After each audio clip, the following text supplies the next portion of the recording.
जो आपको maximum scholarship देगा, जो आपके घर के करीब होगा। क्योंकि आगे बेटे जो थोड़ा-सा चलता जा रहा है ना टेन्योर, देखो हम कॉलेज स्कूल स्टार्ट होता है, यूँ ही 1 आती है, थोड़ी देर बाद जब समूह की छुट्टियाँ आती है, फिर आपके एग्ज़ाम्स आ जाते हैं, उसके बाद फिर ठंड आ जाती है, उसके बाद कोई और मसला होता है। तो स्कूल्स के अंदर जो अब लाइफ़ उस किस्म की रही नहीं है, जो पहले होती थी बेटा, ठीक है ना? अब वो थोड़ी-सी बेसिकली जो है क्लासेस तो ऑनलाइन ही चल रही होती हैं, हमारी भी जो है ऑनलाइन ही चलती हैं, ठीक है? तो इसलिए अब थोड़ा-सा कल्चर चेंज होता जा रहा है बेटा, अब उस किस्म का नहीं है। इसलिए आई ऑलवेज़ एप्रिशिएट नाउ कि जो आपके घर के करीब पड़ेगा, ठीक है? स्कूल का अगर कहते हो कि हमारे पास बहुत मैटर करता है, तो बेटे हमारे पास फैकल्टी मैटर करती है, फैकल्टी आपको सारी जो दिखाई जाएगी वो मिलनी नहीं है आपको। मैं इतना बता दूँ। किसी एक जगह एक कोई एक टीचर जो बहुत पॉपुलर होगा, सपोज़ किसी केमिस्ट्री का ही, वो आपको दिखाया जाएगा लेकिन आपको ग्रुप में वो नहीं मिलेगा। उन्होंने ग्रुप इस तरह डिवाइड किए होते हैं हर स्कूल ने, they are no doubt also doing business in order to get strength, कि हर सब्जेक्ट का एक मेन टीचर होगा और उन्होंने 3 ग्रुप बनाए होंगे, तीनों ग्रुप में एक ही टीचर मिलेगा बस। समझ रहे हो? यानी कि एक फिज़िक्स, केमिस्ट्री, कंप्यूटर अगर कोई बच्चा रखता है, फिज़िक्स की 3 क्लासेस होंगी। जिस क्लास में किसी कोई बेस्ट टीचर पढ़ा रहा होगा फिज़िक्स का, उस बच्चे को मैथ का और कंप्यूटर का बेस्ट टीचर नहीं मिलेगा, दूसरा मिलेगा, ठीक है? तो इस तरह हो रहा होता है। अच्छा, अच्छा मैं अब स्टार्ट कर दूँ ना बेटे? हुँ, हुँ, हुँ, हुँ, हुँ। बेटे we are going to start, हम पेपर कर रहे थे that was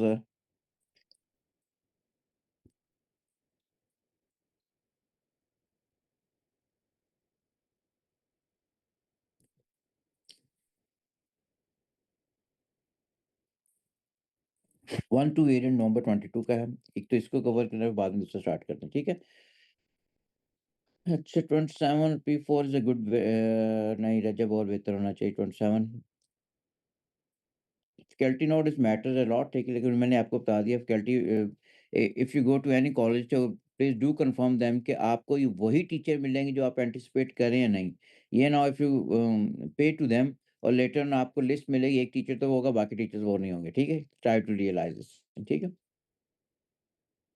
I saw the Zynometrics day level summer session before school starts. How much of the syllabus is covered during this that time? बेटे 3 माह का एएस का syllabus होता है। ओ लेवल के सिलेबस में फिर भी टाइम लगता है, एएस के और ए2 के सिलेबस में नहीं टाइम लग रहा होता क्योंकि बच्चा बड़ा होता है, ठीक है? I I could not find which past paper solve, ठीक है बेटे, कल हम यही कर रहे थे, मैंने क्लास में कर दिया था हादी इसको, ठीक है? हादी क्लास में कहा था। उसके बाद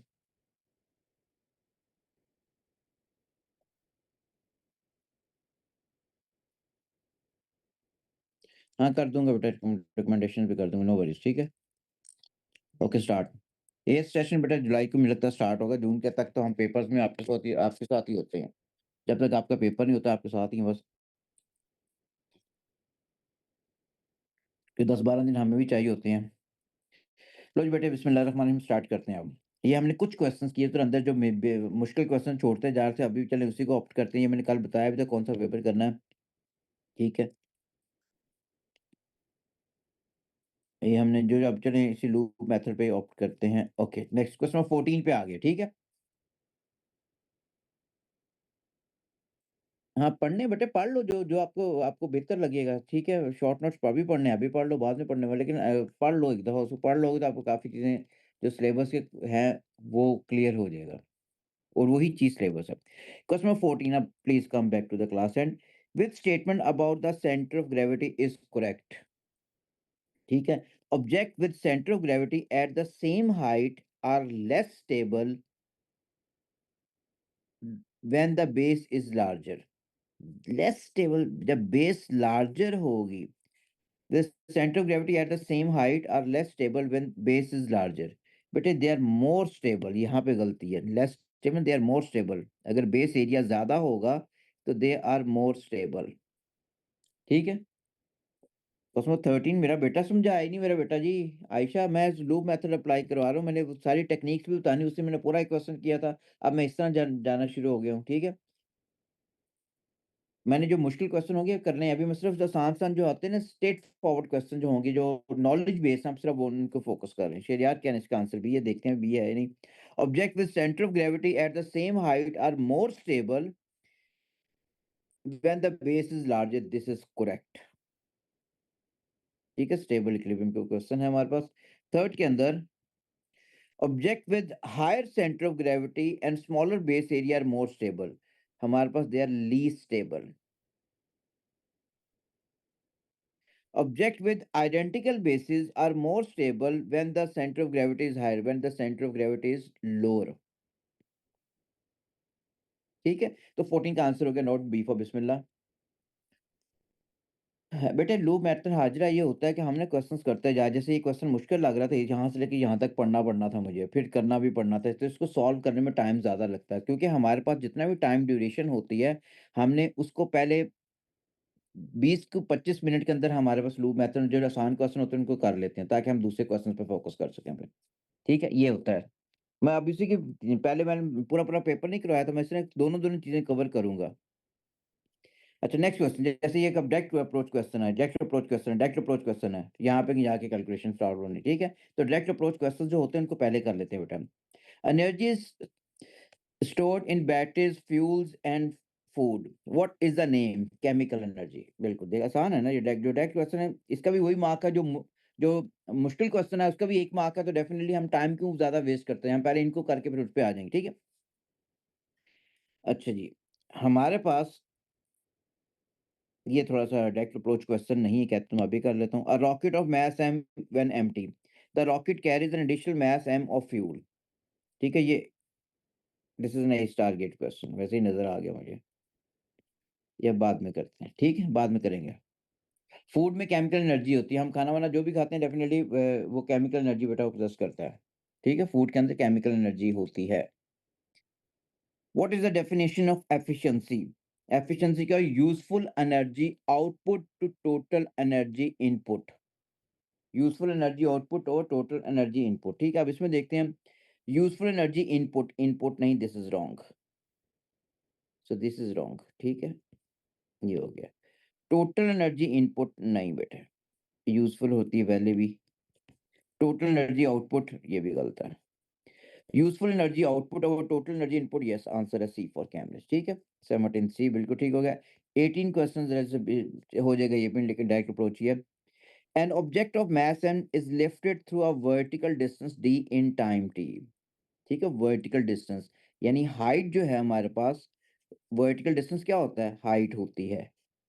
वर्टिकल डिस्टेंस ऑलवेज हाइट होती है बेटे, और हाइट उसने दे दी है किसके बराबर है? This is equal to D के बराबर है। Which equation calculate the, okay, अब पोटेंशियल एनर्जी का फॉर्मूला होता है power is equal to potential energy P E, या ई पी लिख दूं, ई पी ओवर टी। ये होता है बेटा M G H over T हो गया। अब अब हमारे पास एम जी एच किसके बराबर है? वो डी के बराबर है, M G D over T हो जाएगा, ठीक है? तो M G D over T किसके बराबर हो गया? बी फॉर बिस्मिल्लाह के ऊपर, ठीक हो गया? नेक्स्ट क्वेश्चन, कैलकुलेशन इन्वॉल्व है, नजर आ रहा है, एलिमिनेशन मेथड से होना है, ठीक है? लिए बाद में करते हैं, इसमें भी कैलकुलेशन इन्वॉल्व है, लेकिन ये आसान है, डायरेक्ट अप्रोच लग रहा है, ठीक है? Different liquids are poured in 4 different containers, ठीक है? 4 different containers. Which container is the force exerted by the liquid on the bottom of container is great? Which container is the force exerted? Okay. Force exerted बेटे हमारे पास formula क्या होता है? हमारे पास प्रेशर का P equals to F over A, ठीक है? अच्छा, अब हमारे पास उसने फोर्स की बात की, प्रेशर की बात नहीं की। प्रेशर किसके बराबर था? H rho G, F over A हो गया। तो अगर मैं F को सब्जेक्ट बना लूं, रो H G A, G तो कांस्टेंट है। हमारे पास प्रेशर फोर्स ग्रेटेस्ट तब होगी अगर डेप्थ ज़्यादा हो, डेंसिटी भी ज़्यादा हो, क्रॉस सेक्शनल एरिया भी ज़्यादा हो, ठीक है? क्रॉस सेक्शनल एरिया भी ज़्यादा हो बेटे, ये भी ज़्यादा होना चाहिए, डेप्थ भी ज़्यादा होनी चाहिए, और हमारे पास सॉरी डेंसिटी भी ज़्यादा होनी चाहिए, ये भी चीज़ ज़्यादा होनी चाहिए। अब हमें ये चीज़ें सारी ज़्यादा किसमें मिल रही हैं, ये भी ज़्यादा इसमें है बेटे, इसमें ये चीज़ ज़्यादा आ रही है, ये भी ज़्यादा है और इसमें ये अच्छा अब इसका मतलब हमें कोई मल्टीप्लाई करके देखना पड़ना है सारों के अंदर, ठीक है? सारों को मल्टीप्लाई करके देखना पड़ना है। हाँ, मिनाहिल ठीक है बेटे, अच्छे हैं, दिस इज़ नॉट बेटे इसको मल्टीप्लाई करके देखो एच रो जी ए से, ठीक है? यानी कि हमारे पास जी की वैल्यू तो वैसे ही कांस्टेंट होती है 9.81 से, अब सारों को अगर मल्टीप्लाई करके देखते हो यहाँ पे, अगर तो आपने मल्टीप्लाई करना है इसको जी की मैं वैल्यू एज़ सच लिखूँगा, I am not changing this centimetre square into metre square, it will just wastage of time क्योंकि पेपर 1 का क्वेश्चन है। 10 टाइम्स 1.3 टाइम्स 50 तो ये आ जाएगा हमारे पास 650 जी कौन-सा लिखा मैंने? जी ये वाला, ठीक है? आंसर जो भी आ रहा है उसको देखते हैं। कम नहीं होना चाहिए बेटे वो प्रेशर के लिए होना चाहिए अब्दुल रहीम, प्रेशर के लिए एरिया कम होना चाहिए, इसके लिए नहीं, वो प्रेशर होता है। प्रेशर के लिए एरिया कम होना चाहिए, फ़ोर्स के लिए नहीं। अगर प्रेशर का क्वेश्चन होता ना, तो आप कहते भी इसको, ठीक है? फ़ॉर्मूला कैसे बनाया? प्रेशर किसके बराबर होता है? एफ ओवर ए होता है। अब ये कौन से हमारे पास लिक्विड है, लिक्विड का प्रेशर किसके बराबर होता है? एच रो जी। एच रो जी प्रेशर की जगह एफ ओवर ए हो गया, तो एफ को सब्जेक्ट बना लिया गया, क्रॉस मल्टीप्लाई कर दो। यस बेटे P equals to H rho G formula आता ही P equal to F rho F ये है। ठीक है?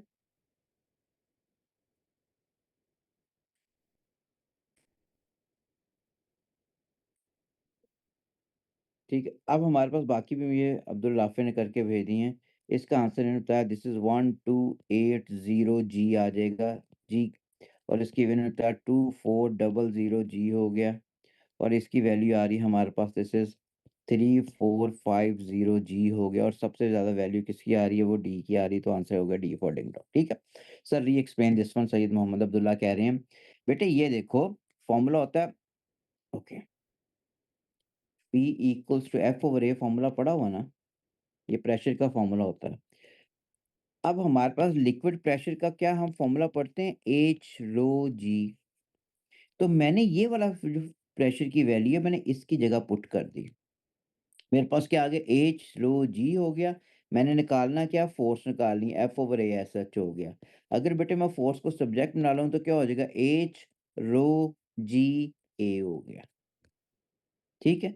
अब G तो वैसे ही 9.8 होता है। H रो G तीनों को मल्टीप्लाई करना है हमारे पास G मैंने जो लिखा हो यही लिखा हुआ है हर जगह ये। ठीक है? इन टर्म्स ऑफ G जिसका प्रोडक्ट सबसे ज़्यादा आ रहा होगा दैट विल बी आंसर। ठीक हो गया? अच्छा जी। नेक्स्ट क्वेश्चन पे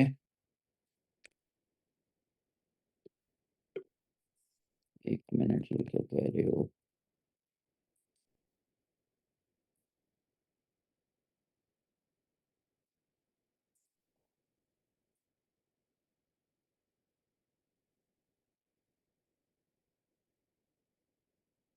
अच्छा जी।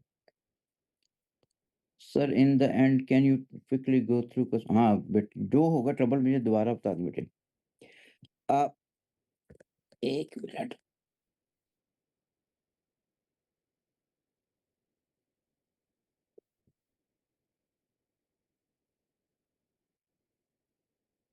हमारे पास स्टूडेंट कंपेयर्स 1 मिनट बेटा। A student compares the properties of 3 states of matter. The partially completed table in the student notebook for one of the state is shown. ठीक हो गया? हमारे पास arrangement of particles random, motion of particles moving freely, हमारे पास ये solid ये liquid होगा, ये गैसेज़ होगी ये। फोर्सेस बिटवीन द पार्टिकल्स 2 में हमारे पास क्या होगी, किसके अंदर है? Property 3 states of matter the students notebook for okay. Which word complete the table? यानी स्टेट बतानी है कौन सी होगी, सॉलिड होगी, अच्छा सॉलिड तो हो ही नहीं सकती, रैंडम मोशन और ये लिक्विड या गैस में है। फोर्सेस बिटवीन द पार्टिकल 2 में वीकेस्ट वीकेस्ट गैसेस में स्ट्रॉन्गेस्ट होती ही नहीं, ये भी नहीं होगा हमारे पास। फिर फोर्थ थर्ड के अंदर expansion when heated, greatest greatest greatest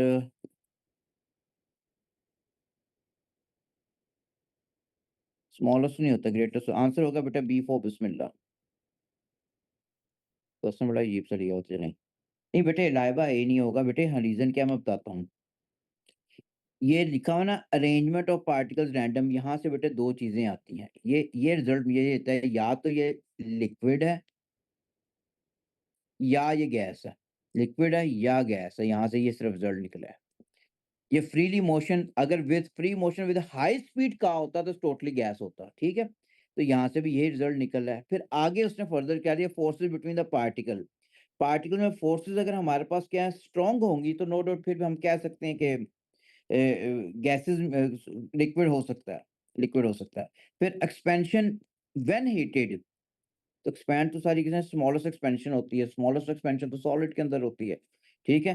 तो हमारे पास ओवरऑल सारों को कंपेयर करके आंसर निकालें तो बेटा आंसर क्या बनता है, B for Bismillah, but this was time consuming question, note out, ठीक है। एक्सपेंशन बेटे गैसेस की ग्रेटेस्ट होती है, हमसे देखो गैसेस की एक्सपेंशन सबसे होती है फॉलोड बाय लिक्विड, और लीस्ट किस में होती है, वो सॉलिड के अंदर होती है, ठीक है। Gases expand most due to rise of temperature, ठीक है। Sir can you tell if the examiner asked to, बेटा वो आप दूसरे सब्जेक्ट जो करोगे ना, रजिस्टर वेरिएबल, जिसमें बाद में उसका आंसर दूंगा अब्दुल्ला अफजाल बाद में, क्योंकि जब वो अभी से इसी से रिलेट करो बेटे, नहीं तो पूरी क्लास का टाइम इतना वेट हो। I wish to tell you right now, लेकिन बेटे वो फिर टाइम वेस्ट होता है पूरी क्लास का। और P2 का या P4 का, अब ये क्वेश्चन हमारे पास है 22, this is a star gate question है। फिर क्यों, ये मुझे क्वेश्चन ही लग रहा है किसके ऊपर होगा हमारे पास ये, P1 V1 is equal to P2 V2 का होता है, इस रेंज में आ रहा होगा, ठीक है। परसेंटाइल नहीं गिरेगा पाकिस्तान में, तो बिल्कुल ही नहीं गिरेगा बेटे। यहाँ पे 1-2 वेरिएंट का देखो हमेशा ज्यादा होता है और बच्चे बहुत ज्यादा पढ़ते हैं, क्योंकि बाकी जगह इस तरह नहीं हो रहा होता जितना पाकिस्तान के अंदर बच्चे पढ़ते हैं और काम हो रहा होता है, ठीक है। मैंने छुड़वाया बेटे, मैंने करवा दूंगा, लेकिन अभी मैंने छुड़वाया। अभी मैंने छुड़वाया, मैंने कहा लूप मेथड अप्लाई करा रहा हूँ आज। The diagram shows two changes of state X and Y, which road gives the name of the two states. Okay, gas to liquid, condensation, condense हो रहा है, ठीक है। Solid to liquid, solid fusion, melting,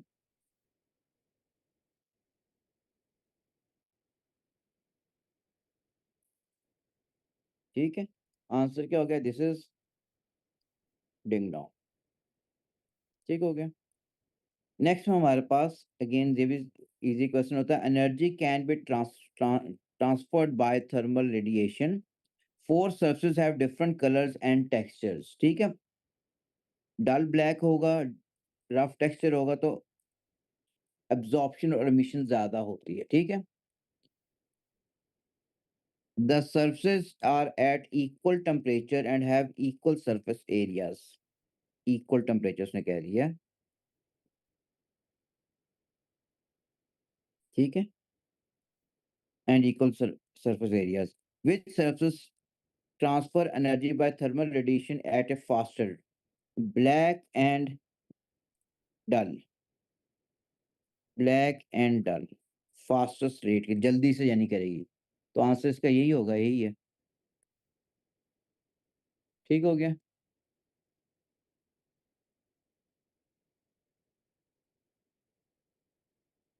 Ayesha यहीं पे दुआ करो, अल्लाह ताला यहीं आपको अता करेगा, ठीक है। नेक्स्ट में बेटा हमारे पास four copper spheres have identical surface colours, ठीक है, and identical surface textures, they have different surface temperatures and surface areas, which surface emit infrared radiation at the greatest rate, जिसका टेम्परेचर भी ज्यादा हो, जिसका सरफेस एरिया भी ज्यादा हो, उसमें ज्यादा रेडिएशन जाएगी। तो हमारे पास ज्यादा जो शो हो रहा है बेटे, ये हमारे पास इसका है, और दूसरा इसका है। टेम्परेचर किसका ज्यादा आ रहा है हमारे पास इसके अंदर, ये इसका, और दूसरा ये आ रहा है, तो आंसर क्या होगा, this is D for ding dong, ठीक हो गया। नेक्स्ट, ये भी टेक्स्ट हो जाएगा हमारे पास। The table shows the speed and wavelength of the different sound waves in 4 different materials, which wave is ultrasound. Ultrasound उसको कहते हैं जिसकी फ्रीक्वेंसी जो है 20 किलोहर्ट्ज़ या 20,000 हर्ट्ज़ से ज़्यादा हो। तो बेटे हम पहले फ्रीक्वेंसी निकालेंगे by making use of V equals to F lambda formula. Frequency किसके बराबर होगी? V ओवर लैम्ब्डा के। अब यहाँ पे अगर वैल्यूज़ पुट करते हो हमारे पास दिस इज़ 340 ओवर 0.19 क्या आंसर आता है? दूसरे के अंदर 1500 ओवर 0.050 हो गया। सेकंड थर्ड के अंदर हमारे पास हो जाएगा दिस इज़ 4000 ओवर 0.23। नेक्स्ट में हमारे पास दिस इज़ 6700 ओवर 0.31 ये। अच्छा तो आंसर बताइए सर। ये आंसर नहीं चाहिए बेटा पूरी कैलकुलेशन 340 डिवाइडेड बाय 0.19 अगर करते हैं बेटे तो हमारा answer which I am getting this is 1789.4। Second के अंदर 1500 divided by 0.050 so this is 30,000 हमारे पास this is 4,000 divided by 0.23 so this is 17,391 ठीक है 6700 divided by 0.31 so this is 21,620 okay. हमने क्या पढ़ा हुआ है अल्ट्रासाउंड अगर होगी तो फ्रीक्वेंसी क्या रेंज क्या होती है greater than 20,000 greater than 20,000 hertz और ये सारी हर्ट्ज में ही मैंने निकाली है एच सी। अब पहली तो नहीं है बेटे पहला तो बिल्कुल नहीं है 30,000 ये बन रही है ना ठीक है ये तो बन रही है हमारे पास तीसरे में आ रहा है 17,000 ये 20,000 हर्ट्ज से ज्यादा नहीं है फोर्थ वन ये भी आ रहा है तो आंसर बेटे हमारे पास क्या आ रहा है एक तो ये वाला है और दूसरा ये वाला 2 and 4 2 and 4 सी कह रहे हैं बिल्कुल ठीक है 2 and 4 आंसर आ गया ठीक है। हाँ जी बेटे मैं वो मल्टीपल लूप्स नहीं कर रहा मैं एक ही लूप में कवर 2 लूप्स में कवर करूंगा इसको बस simple is that. Light passes into transparent glass that has a refractive index n. The angle of incidence at the surface of transparent light material is I. Which equation is used to calculate the angle of reflection? N equal to sine I over sine R. N equal to sine I over sine R ये formula होता है ठीक है। तो ये given किस में है हमारे पास इसके ये डी फॉर्मेट के अंदर उसने साइन आर को सब्जेक्ट बना दिया और इसको नीचे ले गया ठीक हो गया। 28th question which diagram shows a ray of light that is reflected by a plane mirror reflected यहाँ तो रिफ्रैक्शन हो रही है ये तो दिस इज रिफ्रैक्शन गलत हो गया ये दिस इज रिफ्लेक्शन हो रही है angle of incidence is not equal to angle of reflection angle I is not equal to angle of reflection this is wrong. इसमें फिर हमारे पास क्या हो गया this is again refraction show कर दी हुई है ठीक है। और इसके अंदर एंगल आई भी जो है एंगल आर के बराबर हमें बिल्कुल नजर आ रहा है तो आंसर क्या होगा डी फॉर डिंग डोंग ठीक है। नेक्स्ट क्वेश्चन पे आ गया 29 क्वेश्चन में an object is placed in front of a plane mirror which statement describe the image produce. Plane mirror में जो इमेज होता है दैट इज रियल कभी भी नहीं होता स्मॉलर भी नहीं होता रियल होता ही नहीं सेम साइज होता है वर्चुअल होता है स्मॉलर नहीं होता वर्चुअल होता है सेम साइज होता है answer ding dong. Three rays of light are incident on the boundary between glass block and air. The angle of incidence are different. What is the possible critical angle of light in glass? Critical angle क्या होता है? Angle of incidence in the denser medium for which the corresponding angle of refraction is 90 degree. ठीक है logic behind बेटे हमारे पास जो भी screen पे इमेज बनता है वो रियल होता है जो कि एक्स्ट्रा प्लेट करके इमेज बनती है that is always virtual. The image which is obtained on a screen that is real Abdullah, और जो हमारे पास एक्स्ट्रापोलेट करके इमेज लोकेट करते दैट इज़ वर्चुअल। ठीक हो गया? तो यहाँ तो रिफ्रैक्शन हो रही है बेटे, यहाँ पे 20 से एंगल ऑफ इंसिडेंस ज़्यादा किया है, तो हमारे पास 40 हो गया, तो 40 पे भी रिफ्रैक्शन हुई है। और इसका वजह से it should be greater than 40 and less than 50, क्योंकि अगर हमारे पास कोई रे इस तरह जाती, ठीक है? और यहाँ पे अगर आप नॉर्मल बनाते हो,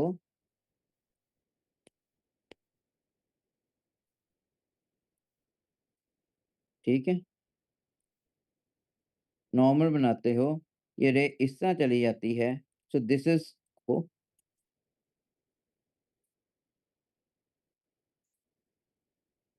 तो ये जो एंगल बन रहा है बेटे हमारे पास, this is critical angle. So this C is greater than 40 degrees and less than 50 degrees. ठीक है? तो क्या हो जाएगा हमारे पास, दिस शुड बी हमारे पास 45। ठीक है? तो 30th का आंसर हो गया सी। What critical angle is? Critical angle is angle of incidence in the denser medium for which the corresponding angle of refraction is 90 degree। ठीक है? That is angle of refraction। Hamza ये तो बेटा काफी आसान सवाल था बेटे। प्लेन मिरर में जो इमेज बनता है, उसकी प्रॉपर्टीज मैं बता लिखने लगा हूँ बेटे, क्योंकि ये तो डायरेक्ट अप्रोच क्वेश्चंस हैं। प्रॉपर्टीज क्या होता है हमारे पास? पहली वर्चुअल होता है। वर्चुअल इमेज उसको कहते हैं which can not be obtain on screen. दूसरा अपराइट होता है, इन्वर्टेड नहीं होता। तीसरा सेम साइज होता है। चौथा distance of object from mirror जो होता है is equal to distance of image from mirror. और चौथा मैंने क्लास में पढ़ाते हुए इस चीज को बड़ा हाईलाइट किया होता है कि ऑब्जेक्ट और उसका इमेज जो होता है हमेशा कोलिनियर पॉइंट्स होते हैं, एक ही लाइन पे लाई करते हैं। ठीक है? हमारे पास क्या हो जाएगा, this object and its image must be collinear points and its image must be collinear.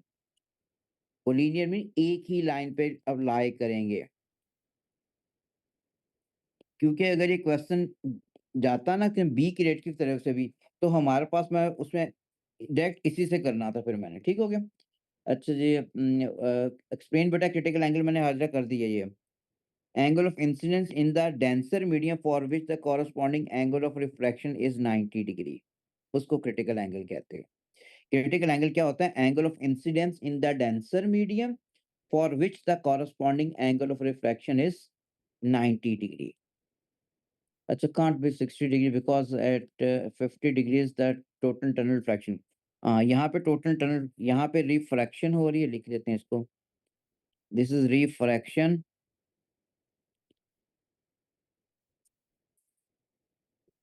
ओहो! ये भी रिफ्रैक्शन हो रही है। मेरी जो बनाई ये भी रिफ्रैक्शन है, और यहाँ टोटल इंटरनल रिफ्लेक्शन हो रही है। ठीक है? अच्छा, ओके हमज़ा ओके। काउंट करते जाना बेटा, ये चीज़ मैं बता रहा हूँ आप लोगों को।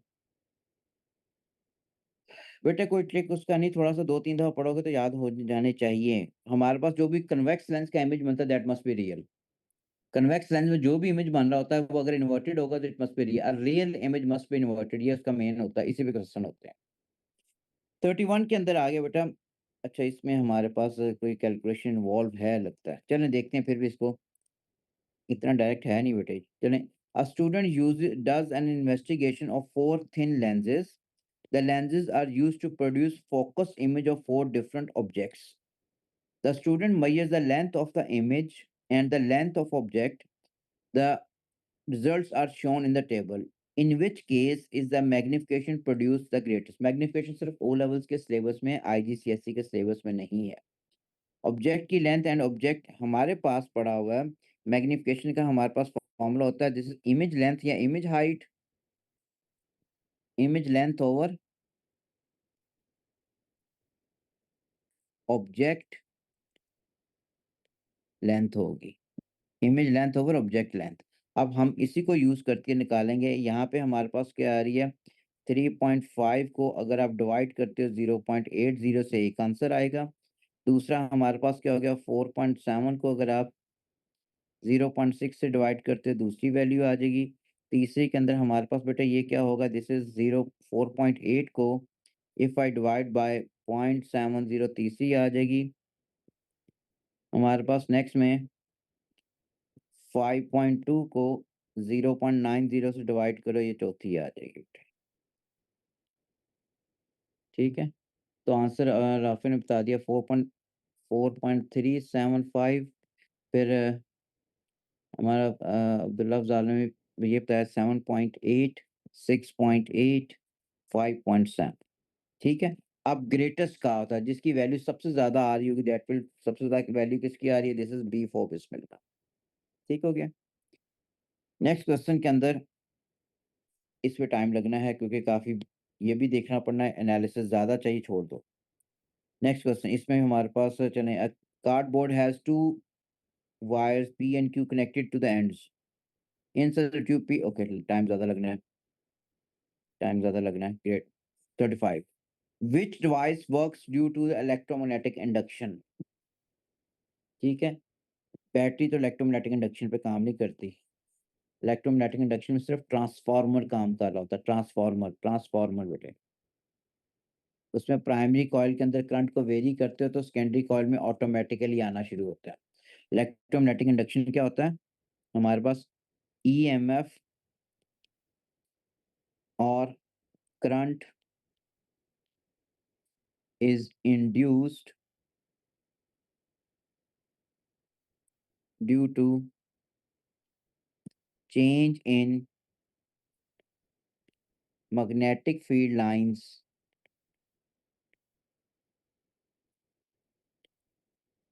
cutting per unit time। ठीक है, 36 क्वेश्चन के अंदर, a beta particle travel to the straight to the right in a at a constant speed। Okay, beta कौन सा चार्ज होता है, नेगेटिव चार्ज।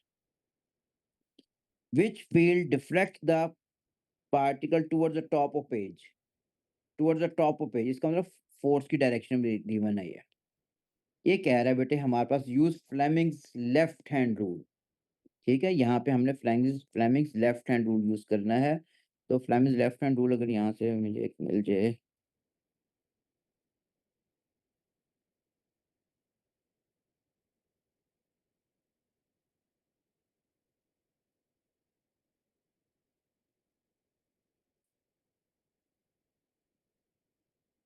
ओके बेटे इसमें यूज करते हैं, यूज फ्लेमिंग्स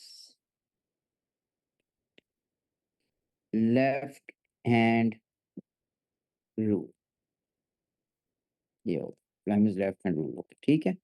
अच्छा, अब ये वैसे मैंने बताया कि फ्लेमिंग्स लेफ्ट, इसमें फर्स्ट फिंगर जो होती है हमारे पास बेटे ये मैग्नेटिक फील्ड होती है, सेकंड फिंगर करंट होती है। लेकिन हमारे पास करंट की डायरेक्शन जो आ रही है,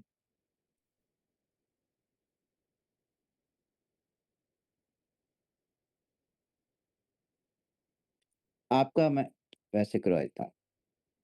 बेटे आपके जो हमारे पास फर्स्ट फिंगर है वो अपवर्ड होनी चाहिए, सॉरी गलत हो गया, ये फोर्स है। फोर्स क्या चीज प्रोवाइड करती है, ये थंब प्रोवाइड करता है। ठीक है, सेकंड आपकी जो आनी चाहिए, this should be in this direction, ये करंट होगा बेटे। ठीक है, ये करंट होगा, दिस इज करंट। ठीक है, करंट हमारे पास कौन सी देगी, this is second finger.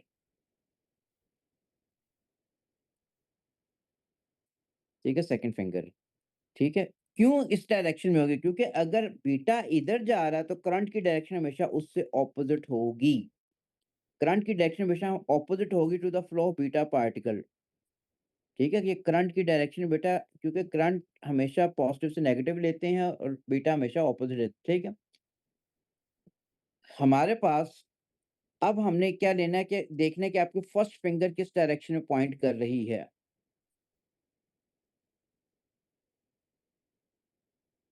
Out of the plane of page, out of the plane of page, ठीक है? तो आपकी फर्स्ट फिंगर जो होगी this is out of the plane of page, और out of the plane of page को dot sign से represent करते हैं, ठीक है? सो ये हमारे पास क्या मैग्नेटिक फील्ड है, और ये आपकी कौन-सी देगी? आपकी फर्स्ट फिंगर दे देगी बेटा ये, ठीक है? अच्छा जी। Horizontal magnetic field out of the plane of page, तो आंसर में आएगा बेटा ए फॉर अल्लाह का, ठीक हो? अच्छा, मैं 1 मिनट आप sir, Hajra sir, right hand में तो सिर्फ 2 होती हैं, राइट हैंड रूल बेटे फ्लेमिश का सिलेबस में नहीं है हाजरा, ओ लेवल्स के, और मैं इसलिए आईजीसीएसई का बच्चा, मैंने आप में इन्वॉल्व ही नहीं किया, वो आईजीसीएसई के सिलेबस में, आपके सिलेबस में नहीं, ठीक है? अच्छा, हमारे पास sir what the current direction in alpha particle and gamma, gamma पे करंट की डायरेक्शन आ ही नहीं सकती, क्योंकि गामा डिफ्लेक्ट ही नहीं करता, गामा पे कोई चार्ज ही नहीं होता। अगर अल्फा पार्टिकल इस डायरेक्शन में जाएगा तो करंट की डायरेक्शन और अल्फा पार्टिकल की ये तो एक दोनों पे सेम चार्ज होता है। बेटे अगर बीटा पार्टिकल इधर जा रहा है तो करंट की डायरेक्शन हमेशा उससे ऑपोजिट लेनी होती है, उससे हमेशा ऑपोजिट लेनी है करंट की डायरेक्शन, ठीक है? करंट की डायरेक्शन हमेशा उससे ऑपोजिट लेनी है। क्योंकि current is always from positive to negative लेते हैं किसी भी सर्किट में, और इलेक्ट्रॉन मूव करते हैं फ्रॉम नेगेटिव टू पॉज़िटिव, हमेशा ऑपोज़िट डायरेक्शन में होते हैं। ठीक है? अब ठीक है? हमारे पास दोबारा देखो बेटा, उसने एक पार्टिकल कहा हुआ है which field deflects the electron. अब लिखा ना horizontal electric field directed to the left. बेटे हॉरिज़ॉन्टल इलेक्ट्रिक फील्ड का मतलब है एक प्लेट यहाँ पे, दूसरी प्लेट यहाँ पे है। तो ऊपर कभी भी फ़ोर्स नहीं लगती। इलेक्ट्रिक फील्ड हमेशा फ़ोर्स अप्लाई करती है पैरेलल टू द फील्ड, ठीक है ना? हमेशा फ़ोर्स हमेशा पैरेलल टू द फील्ड होती है। इलेक्ट्रिक फील्ड हमेशा फ़ोर्स अप्लाई करती है पैरेलल टू द फील्ड। इसका जो आंसर हो ही नहीं सकता था कभी। इलेक्ट्रिक फ़ोर्स जो होती है is always parallel to the field lines. और यहाँ पे वो कह रहा है फील्ड हॉरिज़ॉन्टल है, फ़ोर्स अपवर्ड लग रही है, तो ये वैसे ही इन दोनों में से होगा फिर। अब फ्लेमिश का लेफ्ट हैंड के अकॉर्डिंगली आपका थंब जो होना चाहिए ऊपर टॉप ऑफ स्क्रीन की तरफ, इस तरफ लेके, जो ऊपर, ठीक है? आपकी सेकंड फिंगर इस डायरेक्शन में आनी चाहिए। अब देखते हो आपके first finger out of the plane of screen आ रही है, आ रही है। करनी है आपने, ठीक है? अब पता कैसे चलेगा हमारे पास कि कौन-सा रूल अप्लाई करना है? बेटे जब भी कोई भी चार्ज पार्टिकल मूव कर रहा हो ना मैग्नेटिक फील्ड पे, उस पे परपेंडिकुलर फोर्स लगती है। उस पे परपेंडिकुलर फोर्स लगती है, ठीक है? जब भी हमारे पास a charge particle when enter in a magnetic field always experience a force, ठीक है? ठीक हो गया? हमेशा when you want to get a force in a magnetic field, तो हमारे पास force is always perpendicular to magnetic field होती है, क्योंकि इमोशन इस तरफ जा रही है, फोर्स अपवर्ड शो की है, तो ये तो हो भी नहीं सकती, ठीक है? ये कोई बहुत ए स्टार गेट क्वेश्चन नहीं है, ये सिंपल अप्रोच क्वेश्चन था बेटे। ये थंब पे देखिए बेटा, ये हमारे पास मैग्नेटिक फील्ड है, ये बी है ये सॉरी थंब फोर्स है, ये मैग्नेटिक फील्ड, आई करंट है बेटे हमारे पास, फोर्स अपवर्ड लग रही है, करंट की डायरेक्शन हमारे पास अगर देखते हो, ये मेरी आप देख लो, फोर्स स्क्रीन के अकॉर्डिंग मेरी स्क्रीन का ये लग रही है बेटा, ये हमारे पास आपको लग रही है, और ये हमारे पास है, क्योंकि मेरी स्क्रीन नीचे है जिसमें मैं टैब पे लिख रहा हूँ, इस तरह। 37 क्वेश्चन पे आगे, ठीक है? ये टॉपिकल अगर कोई वीक है टॉपिकल की बेटा स्ट्रीम स्टार्ट कर दूँगा, और ट्यूसडे वेडनेसडे तक इंशाल्लाह। हम पहले थर्मल फिज़िक्स का कर चुके हैं। Which nuclide is play produced when thorium emit an alpha particle, thorium emit an alpha, alpha particle क्या होता है? हीलियम न्यूक्लियस होता है। इसका मतलब है ये हमारे पास है थोरियम, वो कह रहा है जब अल्फा पार्टिकल निकलेगा तो क्या चीज़ बनेगी? हमें नहीं पता क्या चीज़ बनेगी, लेकिन अल्फा पार्टिकल क्या होता है? हीलियम न्यूक्लियस होता है 2-4। ये लिखा है 2-2-3 और ये 88। हमें ये नहीं पता कि क्या बनेगा, लेकिन हमें पता है यहाँ पे भी कोई चीज़ आएगी। ओके। लेकिन हमें ये पता है कि बेटा 23 में से अगर 4 माइनस हो जाए तो हमारे पास क्या बनता है? 219। Because in any nucleation, there is no change in the mass number, charge, mass, energy and momentum. 213 plus 4 क्या होगा? 223 होता है, तो यहाँ 213 आएगा, हमें सिर्फ इतना पता है अभी। 88 में से बेटा ये 2 निकल गया, तो यहाँ पे क्या आ जाएगा? This should be 86। तो यहाँ पे 86 प्लस 2 88 होना चाहिए। अब 86 और 219 किस में है? इसमें भी नहीं आएगा। हमारे पास which nuclear is produced when thorium, अच्छा ये 90 था, सॉरी बेटा, मैंने ही गलत लिखा हुआ था, मैंने ही गलत लिखा हुआ था अपना ही। This is 90।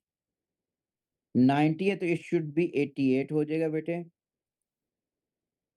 अब 219 और 88 हमारे पास लिख के करते तो हमारे पास आंसर क्या हो गया? दिस इज ए फॉर अल्लाह। मैंने बेटा ये क्वेश्चन गलत लिख दिया था, उसका maths number, sorry charge number, ठीक है। तो अब हमारे पास इसको देख के हम देखते हैं ये जिसकी ये चीज सेम है, जिसका मतलब यहाँ पे कि रेडियम आर होगा। रेडियम का हमें पता नहीं चलता ना, हमें पता है कि बेसिकली रेडियम आएगा। हमने तो इस इन चीजों से रिजल्ट निकालना है। मैंने देखो अभी भी बॉक्स में ब्लैंक ही रखा हुआ, ठीक है। अच्छा जी, काफ़ी लंबा क्वेश्चन लग रहा है, छोड़ दिया मैंने। 39 question, which statement about the earth is correct? It has an elliptical orbit about the around the sun. बिल्कुल बात ठीक लिखी हुई है, एलिप्टिकल ही होता है इसका, एलिप्टिकल ही होता है। इट इज़ अ स्टार, ये प्लैनेट है। अर्थ इज़ अ प्लैनेट, ठीक है। It rotates on its axis once in 28 hours, नहीं, 24 hours. It orbits the moon exactly once it orbits the sun। तो आंसर क्या हो गया? सिर्फ ए फॉर अल्लाह, ठीक है। ओके, यू स्टार क्वेश्चन कह रहे हैं ये, हमला चलें। हमारे पास 40th क्वेश्चन के अंदर a teacher asked to students to describe red shift. Red shift क्या होता है कि हमारे पास वेवलेंथ जो है इट इज मूविंग टुवर्ड्स, ये हमारे पास shifted towards the red side of the electromagnetic spectrum. वो इंडिकेट कर रहा होता है कि galaxies are moving away from us, ठीक है। Student A, it is a decrease in the observed wavelength. Decrease नहीं, इट इज एन इंक्रीज होता तो फिर ठीक था। In the observed wavelength of electromagnetic radiation from the star, it occurs because star and galaxies move away। बिल्कुल ठीक लगा। तो आंसर हमारे पास क्या है? Which student is correct? Student 1 तो गलत है, स्टूडेंट 2 ओनली। आंसर हो गया सी फॉर कैम्ब्रिज, ठीक है। ओके, यहाँ तक हो गया। उमामा कह रही क्वेश्चन नंबर 26।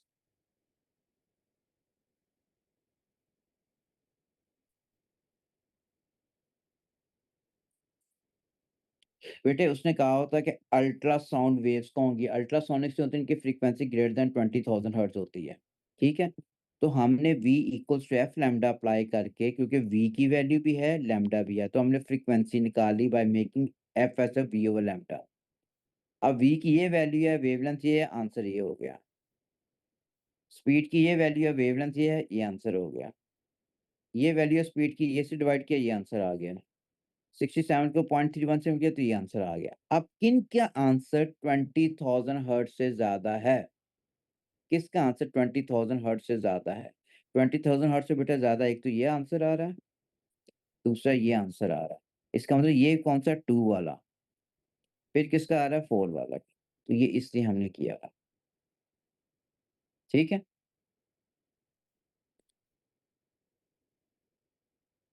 अच्छा, फिर कहा हुआ 22 का आंसर। 22 तो मैंने बेटे अभी किया ही नहीं है। 22nd मैं अभी कराऊँगा, मैंने करवाना है। अब मैंने ओवरऑल देखते जाओ कि ये हमने स्ट्रेट फॉरवर्ड सिर्फ़ क्वेश्चंस किए हैं, कितने क्वेश्चन हुए हैं जो डायरेक्ट फर्स्ट ग्रुप में हुए हैं, ठीक है? हुस्न तौबा कहने 25 बन रहे हैं। 25 अच्छा बता दें, अच्छा वो बाद में देखते हैं। 1, 2, 3, 4, 5, 6, 7, 8, 9, 10, 11, 12, 13, 14, 15, 16, 17, 18, 19, 20, 21, 22, 23,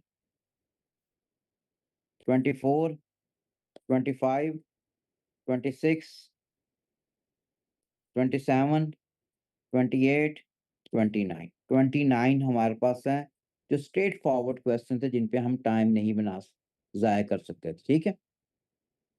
ठीक है, 29 वो वाले क्वेश्चन है बेटे जो कि हमारे पास बिल्कुल स्ट्रेट फॉरवर्ड क्वेश्चन थे जिन पे हमें ना टाइम वेस्ट हो रहा है, तो ना बेसिकली कोई और ट्रबल में आ रही है, ठीक है? ना उनमें कोई और ट्रबल आ रही है।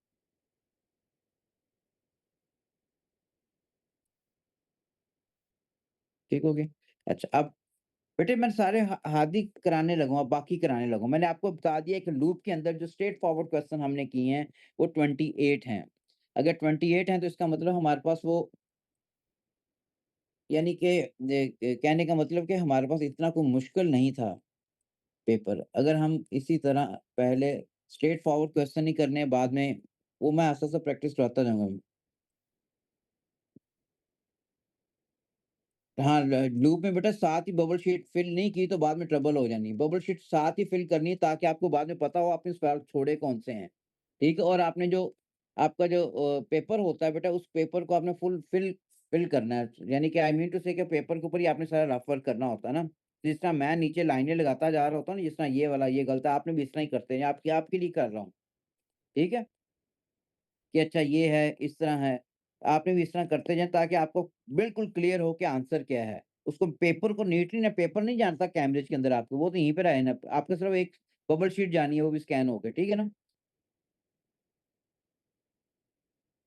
आ जाएगी इंशाल्लाह, ठीक है? नहीं बबल शीट ऑनलाइन ही वैसे मैं आपको कहता हूँ तो मैं प्रोवाइड कर दूँगा। लेकिन कैमरेज की एग्ज़ैक्ट नहीं है बेटे, उनकी डिफरेंट है। ओके, अब स्टार्ट कर दें हम लोग? ओके, अब बेटे लिसन नाउ। क्वेश्चन नंबर 4 पे हम आगे बेटे। The acceleration of the acceleration of free fall on the surface of moon is 1/6 on the free fall on the surface of earth। ये क्या कह रहा है?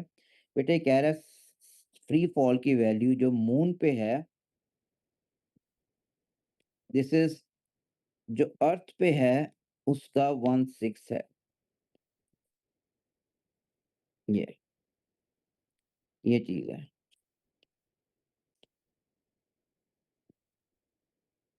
ठीक है? आगे इसको अगर आप देखते हो तो इसका मतलब है हमारे पास जो भी हमारे पास वैल्यू है जीई की, वो 6 टाइम्स ऑफ जीएम के बराबर है। ये होगा, ठीक है? जीएम के बराबर है। What is the approximate weight of 1 kg on the surface of moon? ठीक है? Weight what is approximate weight? अच्छा, अब हमने या तो रेशियो मेथड अप्लाई कर लो, उससे ज़रा जल्दी हो जाया करता है। अब आपको ये क्या होगा बेटे, हम वेट निकालेंगे, ठीक है? On the surface of moon निकालना है over weight to the surface of earth. Formula क्या होता है? mg होता है। मास बेटे सेम होगा और यहाँ पे जी की वैल्यू आ जाएगी हमारे पास मून के ऊपर और यहाँ पे जी की वैल्यू आ जाएगी हमारे पास अर्थ के ऊपर। ये चीज़ होगी। अब इसमें वैल्यू बस पुट करनी है आपने। सर वेट ऑफ मून पे अगर हमने निकालना है, ये ऐसा हो गया बेटे। अर्थ के ऊपर हमारे पास अच्छा निकालने के लिए डायरेक्ट हो जाए इसमें, सॉरी सॉरी डायरेक्ट हो जाना, ये तो डायरेक्ट हो जाना यार ये। मैं क्या रेशियो मेथड से, ये लो।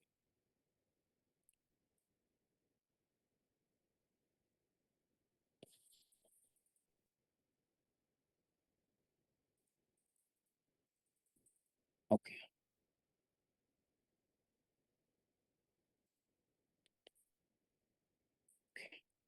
ये फॉर्मूला होता है बेटा डब्ल्यू इक्वल एम जी ई हो जाएगा ये।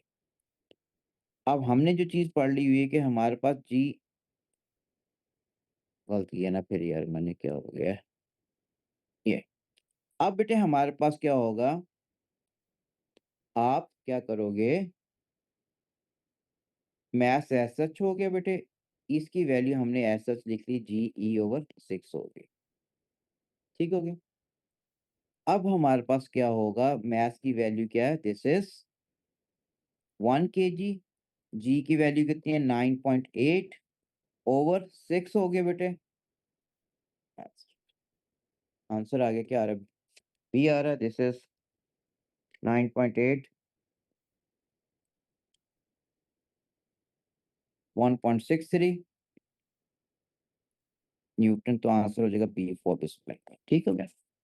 1/6 हम डायरेक्ट में निकालते हैं, 1/6 विद 9 पॉइंट, बिल्कुल ठीक है राफे, ऐसे ही था, ऐसे ही था। आई थॉट कि इन टर्म्स ऑफ दूसरा भी होगा, लेकिन वो इट वाज प्रीटी सिंपल। ये हो गया, ठीक हो गया बेटे। ये जरा बेहतर क्वेश्चन था जिसमें कैलकुलेशन इन्वॉल्व करनी थी, that's why I wrote this. Next question में आगे।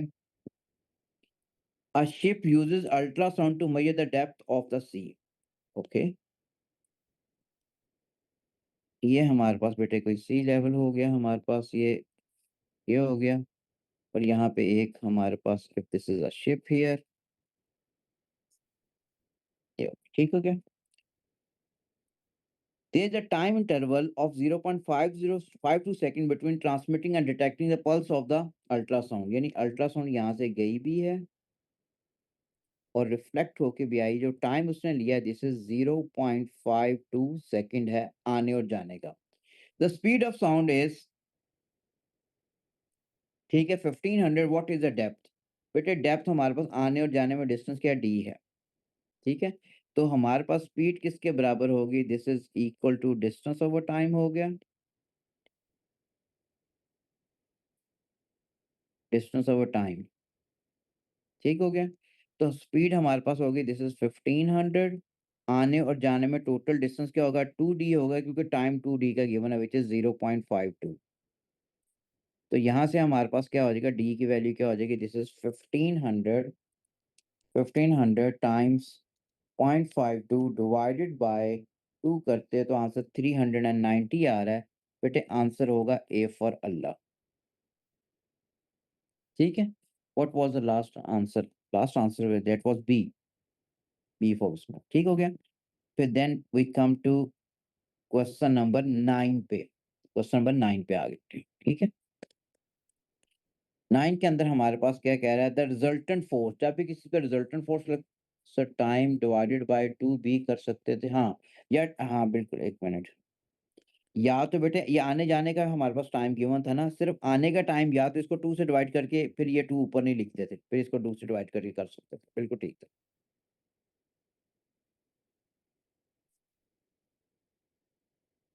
क्वेश्चन 9 के अंदर हमारे पास, the resultant force acts on object and causes it to move in a straight line। ठीक है। 2D आने और जाने का डिस्टेंस था, हाजरा साउंड गई भी थी अल्ट्रासाउंड और सी बेड से रिफ्लेक्ट होके आई है, डी जाने में और डी वापस आने में, क्यों टाइम जो गिवन था that was the total time to transmit and receive. ठीक है ना बेटे, हमारे पास which graph shows how the resultant force varies with time, force बेटे डिक्रीज करते करते यहाँ जीरो होगी टाइम। ठीक है। Which graph is the speed time graph. Okay बेटे, फोर्स अगर हमारे पास डिक्रीज कर रही है यूनिफॉर्मली, देखो फोर्स क्या हो रही है यहाँ पे, डिक्रीज कर रही है। अगर फोर्स डिक्रीज कर रही है तो एक्सेलरेशन भी क्या होगी, वो भी डिक्रीज करेगी, एक्सेलरेशन भी डिक्रीज करेगी। और यहाँ पे एक्सेलरेशन हमारे पास कहाँ आ रही है, यहाँ पे बेटे ज्यादा आ रही है, फिर एक्सेलरेशन की वैल्यू यहाँ कम हो रही है, और यहाँ पे फिर एक्सेलरेशन की वैल्यू क्या हो रही है, जीरो हो रही है। ठीक है, टी नॉट पे जाके। तो आंसर इसका यही ठीक लग रहा है मुझे, क्योंकि एक्सेशन डिक्रीज कर रही है। इसमें तो वैसे ही रिटार्ड कर रहा है, नॉन यूनिफॉर्म रिटार्डेशन है, तो रिटार्ड तो कर ही नहीं रहा, यहाँ तो फोर्स कम हो रही थी। ठीक है, डिक्रीजिंग एक्सेशन से मूव कर रहा है। ठीक है। हमारे पास इसमें बेटे एक्सेलरेशन वैसे ही कांस्टेंट आ रही है। इसमें एक्सेलरेशन कांस्टेंट आ रही है और बाद में यहाँ पे एक्सेलरेशन नो डाउट 0 हो चुकी है, यहाँ पे भी एक्सेलरेशन 0 है, ठीक है? और यहाँ पे फिर वो रिटार्डेशन कर रहा है, तो आंसर बेटा इसका होगा हमारे पास this is a formula, directors, ठीक है? सर यूज़ अ फार्मूला हमारे पास here uh, F is equal to M में ही लगना है ना? तो दूसरा ग्रेडिएंट से कंपेयर करके आपने निकाल लेना था बेटे, ठीक है? व्हाई नॉट सी ऑप्शन बेटे मैंने कहा तो है, ये हमारे पास एक्सेलरेशन ये हमारे पास ये जो है 0 को अप्रोच कर रही है। यहाँ पे एक्सेलरेशन क्या है पहले कांस्टेंट है, 20 आ रही है, एकदम 0 होगी। 20 से एकदम 0 थोड़ी हो रही है। एक्सेलरेशन कांस्टेंट है और यहाँ एक्सेलरेशन क्या हो रही है? डिक्रीज़ कर रही है मेरा बेटा, डिक्रीज़ कर रही है और यहाँ acceleration constant I don't hear, ठीक है?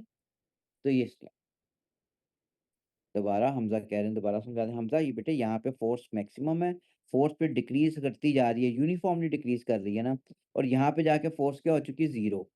अच्छा, अब फ़ॉर्मूला जो हम पढ़ते हैं F इक्वल्स टू ma होता है, मास कांस्टेंट है, ये लो, मास कांस्टेंट है, तो अगर हमारे पास फ़ोर्स कम होगी, जो उसने शो किया टाइम के साथ-साथ, तो एक्सेलरेशन की वैल्यू भी कम होगी।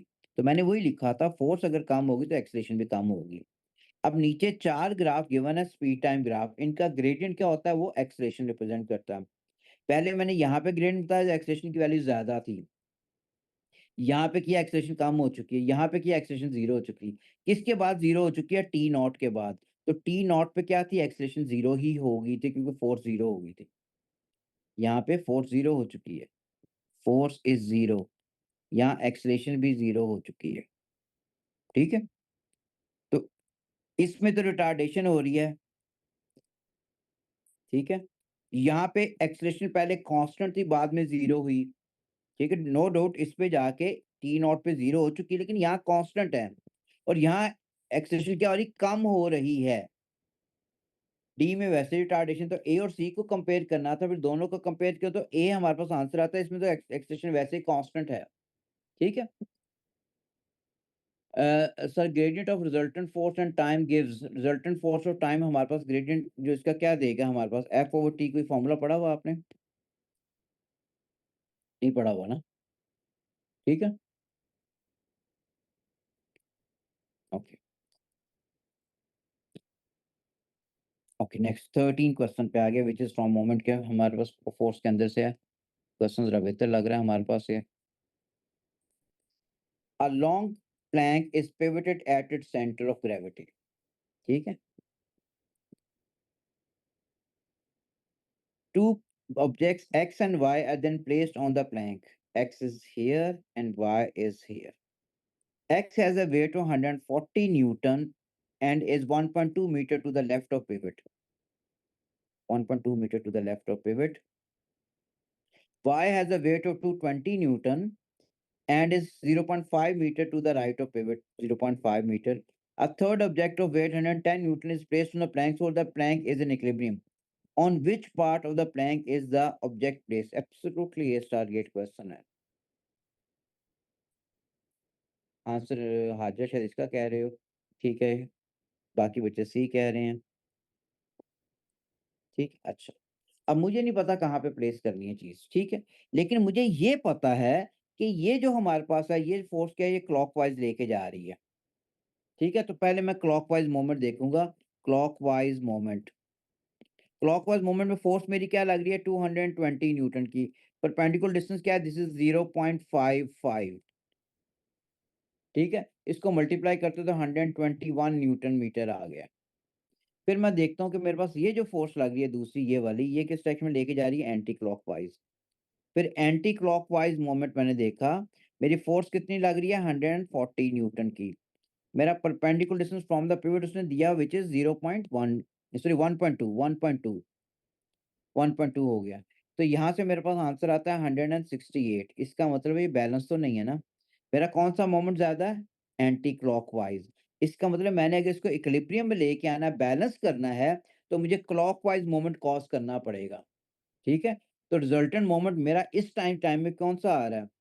रिजल्टेंट मोमेंट मेरे पास रिजल्टेंट मोमेंट जो आ रहा है रिजल्टेंट मोमेंट जो मेरे पास आ रहा है that is in anti clockwise, is in anti clockwise.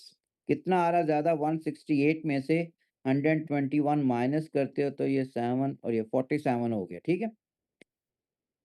47 Newton metre, ठीक है। अब आप अप्लाई करोगे बेटे, clockwise moment equals to anti clockwise moment, clockwise moment is equal to anti clockwise moment, ठीक है। एंटी क्लॉकवाइज आपके पास 47 ऊपर आ चुका है। अब क्लॉकवाइज के लिए उसने हमें दी हुई है कि हमारे पास 110 न्यूटन की force, this force is given to us 110 newton. Distance जो है डी, ये एक्स मैंने डिटरमिन करना है, डी क्या होगा। और यहाँ से अगर डिस्टेंस को फाइंड आउट करूँ तो 47 ओवर 110 अगर करें तो कह रहे हैं 0.43, 0.43। अच्छा, अब 0.43 देखने के लिए हमारे पास इसका मतलब है ये डिस्टेंस बनना चाहिए,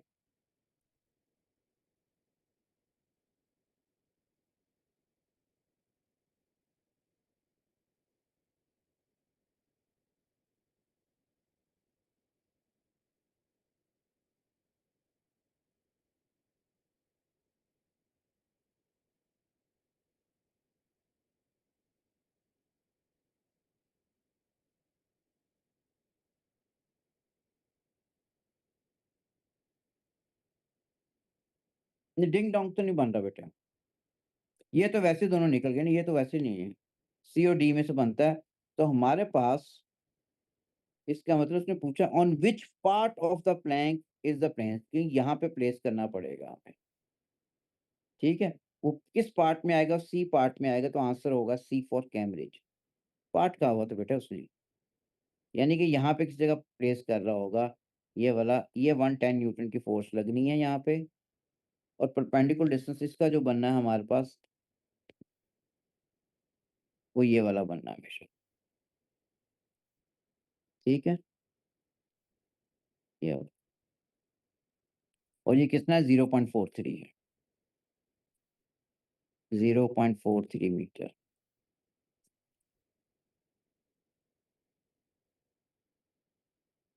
मार्किंग स्कीम में डी है, तो हो नहीं सकता यार, डी भी अगर है तो मार्किंग स्कीम में गलत है फिर, डी कैसे हो सकता है यार?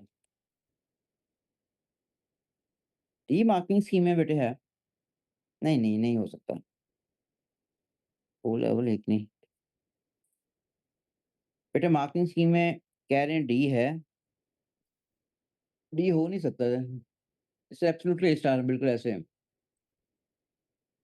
हाँ, इतनी सारी कैलकुलेशन करनी पड़नी है।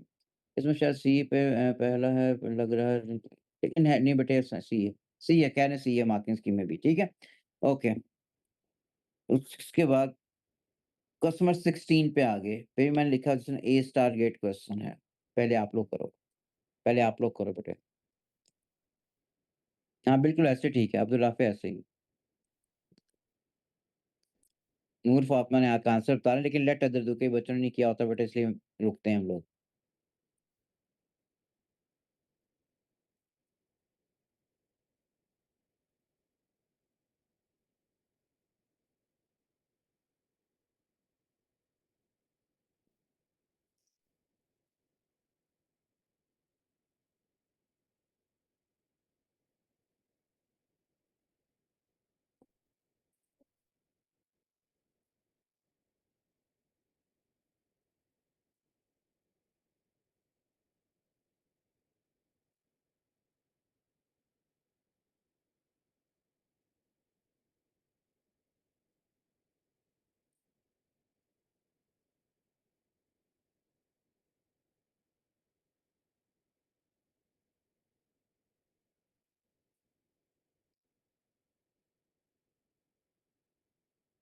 कर दूँ अब मैं?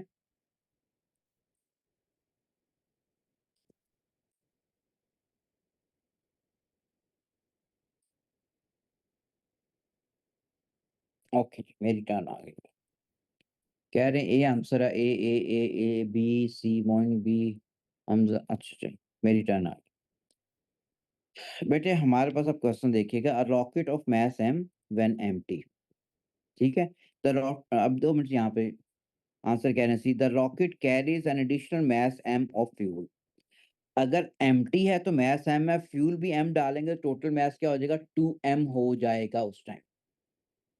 The rocket and the fuel travel at a speed v, यानी 2m मास जो होगा, अगर तो रॉकेट स्पीड v से जा रहा है। When the engine of the rocket is fired, all the fuel is expelled and the speed of rocket increases to 2v। जब सारा फ्यूल एक्सपेल हो गया है तो रॉकेट का मास कितना रह गया, फिर दोबारा m रह गया, 2m तो ना रह गया बेटे, फिर स्पीड कितनी होगी, 2v। What happens to the kinetic energy of the rocket, rocket की काइनेटिक एनर्जी हाईलाइट किस चीज को किया उसने, रॉकेट को, तो हमने रॉकेट को सोचना है, उसको फ्यूल को ना सोचते रहना कहीं, ठीक है।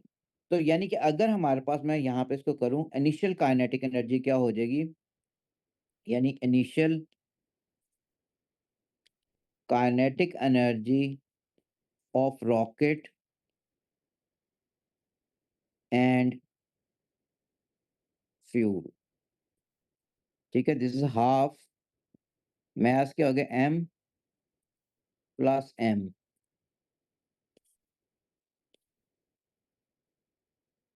v स्क्वायर, ठीक हो गया, ये तो पहले है हमारे पास। फिर बेटे यहाँ पे क्या कह रहा है, the rocket will travel with speed v, ना ये तो मैंने स्पीड v के साथ ये कर दिया। When the engine of the rocket is fired all the fuel, the speed is increases to v। अब सारा फ्यूल अगर चला गया है, सारा फ्यूल जा चुका है हमारे पास, ठीक है, तो हमारा यानी इसको मैं फर्दर कर लूँ तो ये हो जाएगा हाफ 2m हो जाएगा ना, तो क्या एम वी स्क्वायर आ गया ना, ये एम वी स्क्वायर हो गया। सेकंड केस में बस सारा फ्यूल हमारे पास है, निकल गया है, या फिर इसको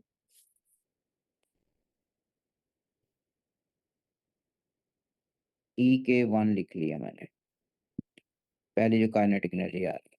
अब E के 2 निकालो बेटे, second kinetic energy, that is equal to half mass क्या है, m है,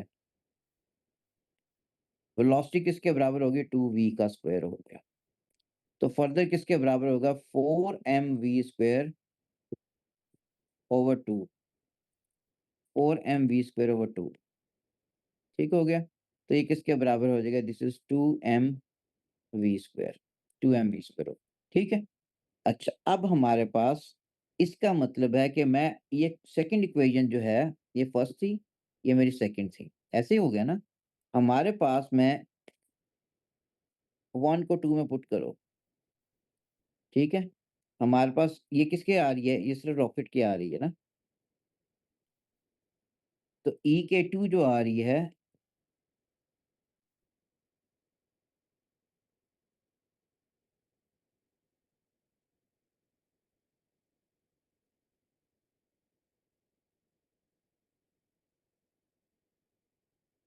ये हाफ एम वी स्क्वायर किया ना,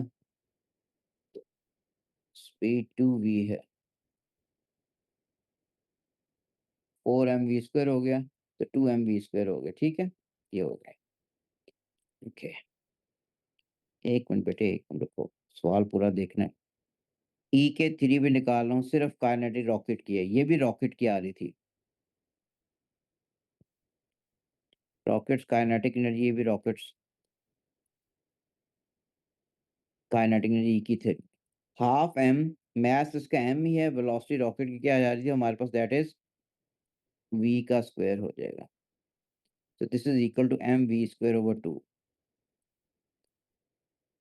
अब उसने पूछा, उससे रॉकेट की मांगा हुआ, फ्यूल की बात ही नहीं की हुई उसने बेटे। इसका मतलब मैंने पहली वाली तो फ़ुज़ूल में लिखी है, इक्वेशन लिखने की मुझे ज़रूरत ही कोई नहीं थी, यूज़ ही नहीं हो रही, क्योंकि फ्यूल भी आ रहा है, सिर्फ रॉकेट की मांगी उसने। तो अब आप क्या करोगे, इन्हीं की आप वैल्यू ले लोगे, ठीक है, या तो रेशियो ले लो इन्हीं की, ठीक है,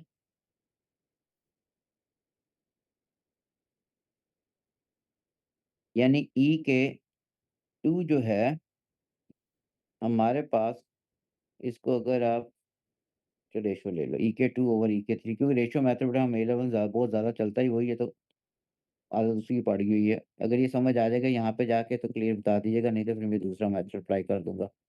mv स्क्वायर ओवर 2, जैसे एंड वाला ये जो पार्ट पर्पल से लिख रहा हूँ, ये बेटा कैंसल आउट हो जाएगा, अगर कैंसल आउट हो गया वी आर लेफ्ट विथ 4, इसका मतलब है E के 2 जो हो जाएगी 4 टाइम्स हो रही है E के 3 के, it is increase by factor of 4, answer है सी फॉर कैम्ब्रिज, एब्सोल्युटली नहीं टारगेट कर सकता। ठीक है, दोबारा। सर इसके लिए मैथ भी अच्छी होनी चाहिए। हाँ, मैथ तो इतनी तो आपको आती होती है बेटा, इतना कोई खास नहीं है ये। दोबारा देखिए बेटे, दोबारा सवाल को देखना होता है ना। देखो जिस चीज़ को हाइलाइट किया होगा ना एग्जामिनर ने, तो आपने भी उसको कंसिडर करना है। मैंने क्वेश्चन इसलिए छोड़ दिया था रॉकेट को देख के ही। हाइलाइट की उसका मतलब है कोई ऐसी इसमें उसने मसला डाला होना है। ठीक, अब दोबारा देखिएगा। बेटे ये जो इन्फॉर्मेशन मिले, rocket and mass M when empty, rocket carries an additional mass M of fuel. ठीक है, तो total mass rocket and fuel 2m हो गया v स्क्वायर, जो लिखने की ज़रूरत नहीं थी मुझे, लेकिन मैंने क्यों लिख दिया कि मैंने इस इन्फॉर्मेशन को सारा कवर कर दिया, स्पीड v के साथ।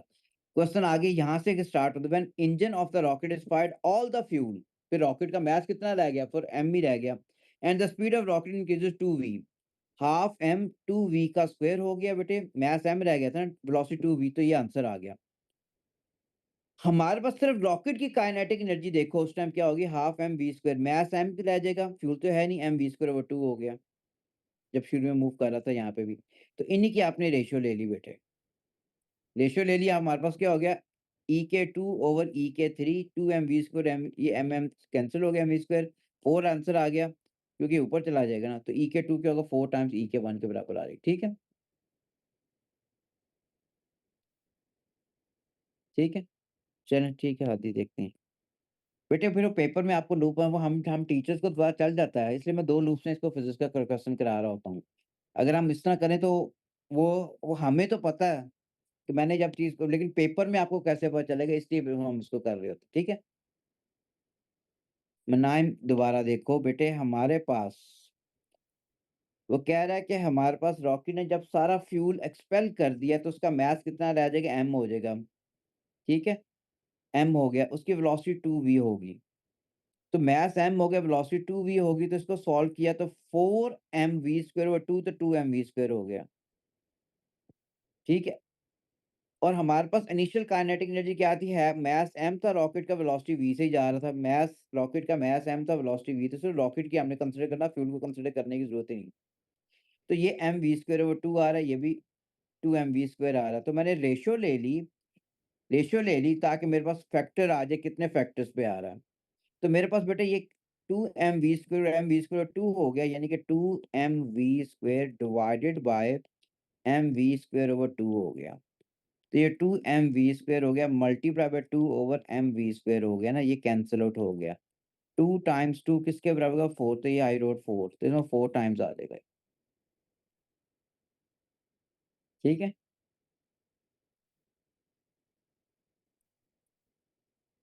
मैंने क ये कट किया हुआ है बेटा, ये 2 आ तो गया, मैंने काट दिया हुआ है, ठीक है? ओके जी। अच्छा जी, ये क्वेश्चन पे आगे 19 क्वेश्चन के अंदर टाइम कम ही रह गया यार, इतनी देर में तो 1 घंटे में मैं खत्म कर देता था, ज़्यादा ही लंबा होता जा रहा है, ठीक है? हमारे पास a block of wood is placed on a bench, पहले 1 घंटे की क्लास लेती थी, सर 1.5 घंटे की हमने रखी हुई ताकि ज़्यादा काम हो सके, लेकिन वो नहीं। A block of wood is placed on a bench, the pressure exerted by the bench on the bench due to block is 1, ये प्रेशर की वैल्यू आ गई। The area block is in contact with A, what statement is possible? A mass of 1 kg of block has area as this one. बेटे pressure क्या होता है, P is equal to F over A होता है, ठीक है? अब force की यूनिट क्या होते हैं, न्यूटन, तो अगर 1.0 पास्कल लिखा हुआ है, 1.0 पास्कल लिखा है, तो this is equal to 1.0 newton over 1.0 metre square, ये होता है पास्कल। पास्कल जो होता है वो न्यूटन पर मीटर होता है। तो ये आंसर किस में गिवन है, this is given in only ding dong. क्योंकि वेट मुझे नजर आ गया था, मैथ तो होता ही नहीं, वेट को देखना था मैंने, इनको ये बिल्कुल ठीक लिखा हुआ था, लेकिन एरिया सेंटीमीटर स्क्वायर में लिखा था, जबकि मीटर स्क्वायर में होता है। ठीक हो गया, उसके बाद ये हो गया, ये हो गया, ये हो गया, यहाँ पे ये, this is absolutely start get question, पहले खुद ट्राई करो, फिर पहले खुद करो, चाहे गलत ही हो, लेकिन बेटा खुद करना जरूरी होता है आप लोगों का। तो मैंने तो करवाना ही है, मैं करवा दूंगा अभी। गैस लॉस पे इतना बताता हूँ, P1 V1 equal to P2 V2 लगना है।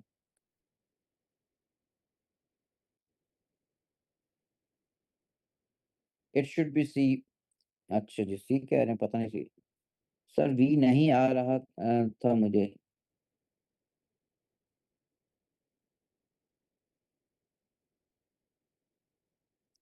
करते हैं, करते हैं, ठीक है। Air is trapped in a glass tube by a liquid. When the tube is horizontal, the length of trapped air is 50 and its pressure is this one.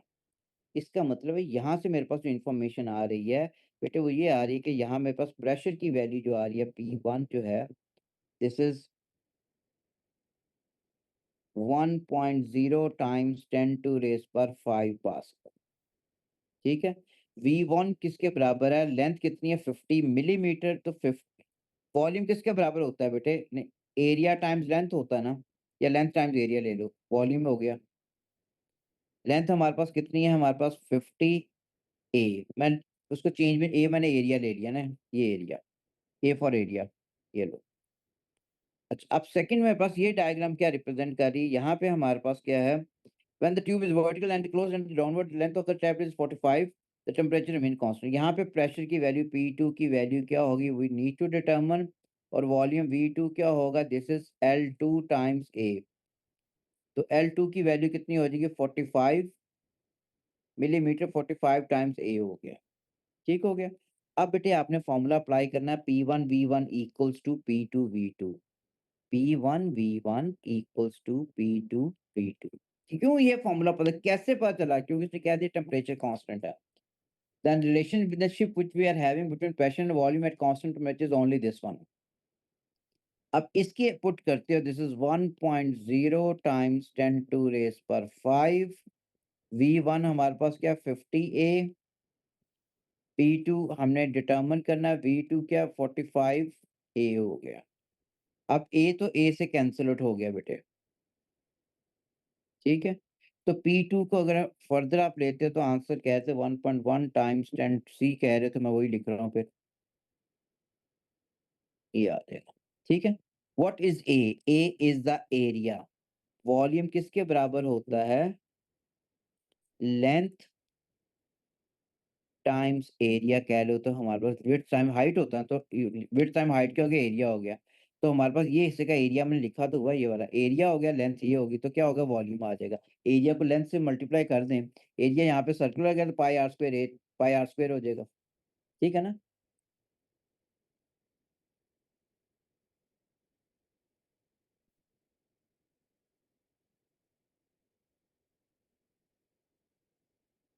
बिल्कुल ठीक है, ऐसे ठीक है, ऐसे करना है, ऐसे माइंड में रख, ठीक है। ओके, नेक्स्ट पे आ गया।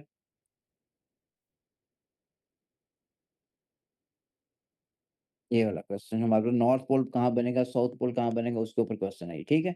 सर अगर रेशियो को लेंथ टू प्रेशर अप्लाई कर लें तो बेटा रेशियो एरिया उसमें कांस्टेंट है तो लेंथ का ले रहे हो, लेकिन फॉर्मूले में क्या होता है, वॉल्यूम होता है। क्लास का वो टाइम खत्म हो गया है, नहीं हो सकता हमसे।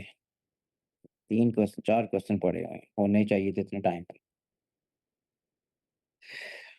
बेटे मैं वैसे ही सेव कर रहा हूँ, अभी जितना हो गया है, कल हमारे पास मैंने इसलिए मिटाया नहीं था, कल बेटे हमारे पास, कल हमने इसको जो पेपर करना है दैट इज, ये है जून 25 का 1-1 वेरिएंट। मैं बेटे सेव कर रहा हूँ, आप वैसे जाके मेरा बेटा देख लो ना, मैं सेव कर रहा हूँ आपको, एलएमएस पे आ तो चुका है लिंक आपको, वहां से जाके वैसे एक्सेस कर लो आप लोग।